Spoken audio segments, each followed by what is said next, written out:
What's up guys, I'm Sci-Hi, back with another deck tech video for a deck that you absolutely could make a run towards Mythic or climb higher in Mythic if you're already there. But without further ado, it's the red deck wins style of red aggressive deck. In the 1-drop slot, we've got what may look a little bit unconventional in a deck that's not slinging tons of spells like the typical blue-red decks, but we do actually utilize 4 Dragon's Rage Channelers here. This card is just a bomb. It does so much for you.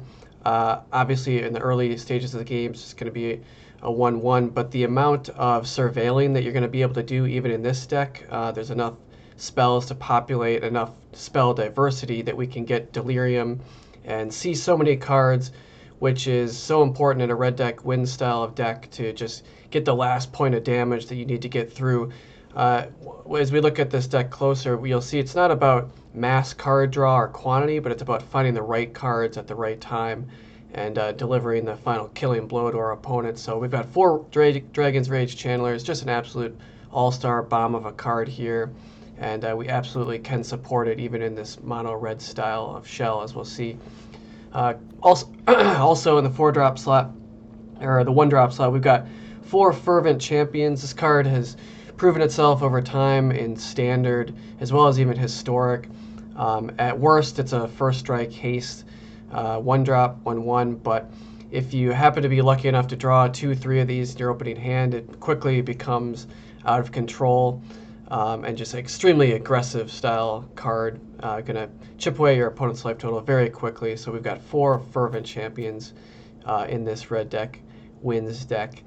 We've also got 4 Play with Fires. It's important that since we're running Dragon's Rage Channeler, we've got to run a healthy mixture of instants, sorceries, creatures, and as many types of cards as we can so that we can get Delirium online and get this guy to turn into a 3/3 flyer and turn the corner and often be able to beat other aggressive decks in the mirror match once we turn this guy on. So fulfilling that role into getting spell diversity in our graveyard, we've got 4 Play with Fire.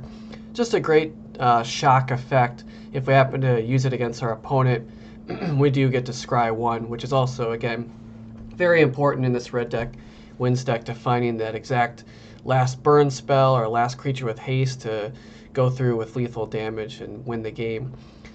Last card in the 1-drop slot, we've got a really interesting, unique card, relatively new in Reckless Ringleader. This is one of those cards that uses the new Perpetual ability that's unique only to digital Magic cards. So it's a 1/1 haster, but when Reckless Ringleader enters the battlefield, we get to choose a creature card in our hand and perpetually give that haste.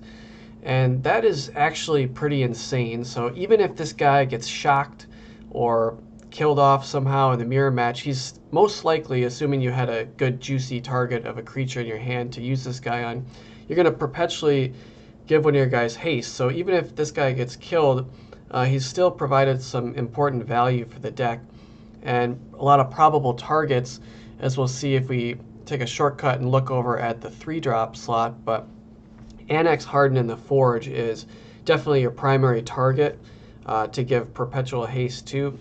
Anax, Hardened in the Forge is another just all-star red aggressive style card that's proven itself in Standard. I've gotten to Mythic and Standard using this card in other Standard legal red deck win types deck, but we can talk about this card real quick as well. Just an absolute bomb. For 3 mana, we get a star 3 creature. Its power is equal to our devotion to red. So as you'll see, we're running just all red creatures here to buff up his power as much as possible. But Anax with haste is quite extraordinary. Oftentimes you can just attack for 5 with haste or even more. It's pretty insane, and his ability to create 1/1 red Satyr creature tokens when it dies is particularly useful in this deck because it gives us a little bit of resistance towards sweepers and control. Oftentimes a Wrath of God can just be doomsday for an aggro deck, but with Anax we get a lot of resistance from that, where if they do happen to Wrath of God, we're going to get a lot of Satyr tokens most likely, and hopefully we can kill the opponent with those guys and even use Castle Embereth to pump them up, as we'll take a look at the land, which isn't too interesting. We've got just 20 mountains and 2 Castle Embereth. Very tight, very clean mana base here. But again, these Satyr tokens can often kill the opponent against control. So Anax is just awesome. Giving him haste is, again, just absolutely extraordinary. On other targets that you can use on Reckless Ringleader, I mean, obviously you can use anything that doesn't have haste already. Like a Channeler can be good, 3/3 in the air later in the game can be often devastating. But we've also got 4 copies of Bonecrusher Giant, which we can take a look at as well. Another good target for Reckless Ringleader, a 4/3 haste for 3, is very aggressive, and that's all we're trying to do here. We're just trying to burn face and attack and kill our opponent as fast as possible. So another fine target. Also, if you've watched my previous videos, you know I'm high on the 9 live Solemnity combo, which makes it so you can't do conventional damage to people unless you can prevent damage, which conveniently Bonecrusher Giant's instant half in Stomp. Another, just deal 2 damage to any target, good for clearing creatures, delivering the last 2 damage to the opponent, killing them, killing planeswalkers. But most importantly, that first sentence, that damage can't be prevented this turn, is absolutely critical to have 4 copies of this guy, because this is going to be your key to defeating other prison-style decks that run 9 lives. So you can just cast this on your turn, targeting anything. Even if you can't target them for some reason, it doesn't matter. You can target anything on the board, and then for that turn, damage can't be prevented. You can swing for lethal, not worry about their 9 lives. So Bonecrusher Giant, just an awesome card, does a lot of duty in this deck, fulfills a lot of role, just value. I mean, at worst, even if you're not against 9 lives, it's 2 damage to any target, and then you still have a 4/3 body that does damage to people when they target it. So just a solid card from Throne of Eldraine for sure. And gosh, what a busted set that was. But we can finish things up, take a look at the 2-drop slots now. We've got, again, I mentioned we've got to have a this may look a little odd, the counts of these cards, in 3 Lightning Strikes, 1 Roil Eruption, and 4 Static Discharge. All of these cards, all 8 of these cards, 2 mana for dealing 3 damage most often, or more, of course with upside of Static Discharge. But the important thing is here that we've got our instants and sorceries split up so that the counts are as diversified as possible. And again, that's just to make sure Delirium can be turned on for Dragon's Rage Channeler as often and as quickly as possible. 3/3 flyers for 1 are extremely aggressive and going to kill your opponent very quickly. So that's all we got going on in the 2-drop slot. Just more burn face, burn our opponent, burn planeswalkers, burn their blockers, and just keep attacking and killing. Moving on again to the 3-drop slot, we talked about Bonecrusher Giant, all-star card. We talked about Anax, awesome card. We've got also 1 copy of Light Up the Stage, just a drawing card effect, drawing 2 cards. Again, a sorcery to fulfill that spell diversity to turn on Dragon's Rage. But the reason why we only have 1 copy of this is it's a great card for sure, but it can be a little clunky and cumbersome at times if you've got too many of these in your hand.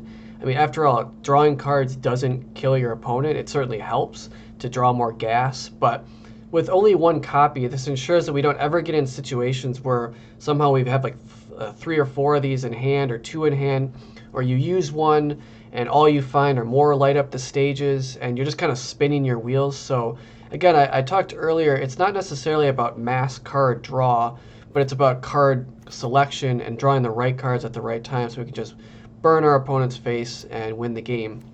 Moving on to the last 2 cards that are extremely important. We've got 1 Torbran, Thane of Redfell, 4 mana, 3 red, but we can absolutely support this guy with our mono red mana base. 1 copy, it is legendary, and 4 mana, so we don't want to have any cumbersome, clunky hands.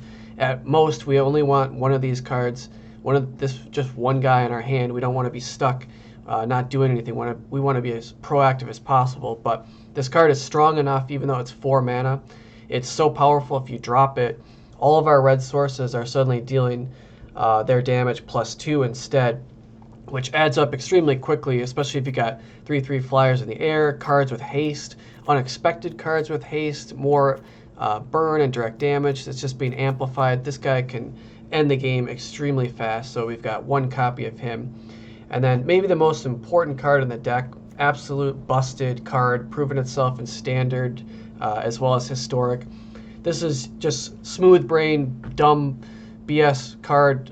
Don't think, just grind the ladder and win as many games as possible. Embercleave is absolutely busted. 4 copies.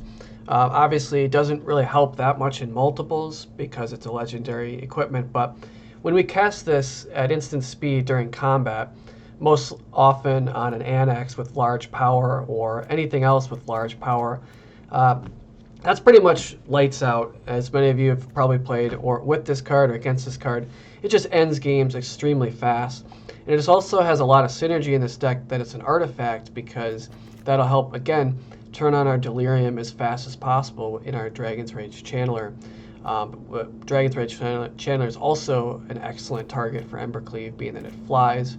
And you're just going to get so much damage in. But again, it doesn't even really matter, because this card just makes combat an absolute nightmare. Your opponent almost never can block well when you cast this. You're either casting it on the right guy to kill them and go in for lethal, or you cast it on a guy that they blocked and just absolutely roll over and mow their blocker down and continue to deal damage to them. And again, it doesn't do anything in multiple, but it's so good that 4 copies is absolutely warranted. Moreover, because we have such a healthy spell count and non-creature spell count, we're getting to surveil a lot in this deck. But so this surveilling just gets out of control quickly in a red deck wins style deck, because you're just finding the right cards so often when you need them, and maybe you already have an Embercleave in your hand, or and you don't want to draw more, but the surveilling just helps you with that incredible selection of drawing the exact cards when you need them. So that's it, guys. It's an extremely powerful deck. I briefly touched on the mana, not much to talk about. 22 red, 2 castles. We just don't ever really want to have a situation where we're playing a land comes into play tapped. The odds of that being the case, of having an opener with 2 Castle Embereth, is very low. So very tight, very clean mana here.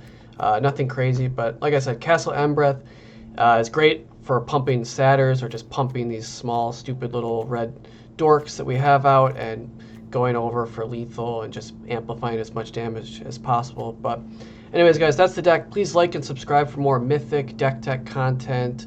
Top tier decks only here. Stay tuned. We'll have some gameplay videos up very shortly. I'm going to take this out on the ladder and see what it can do.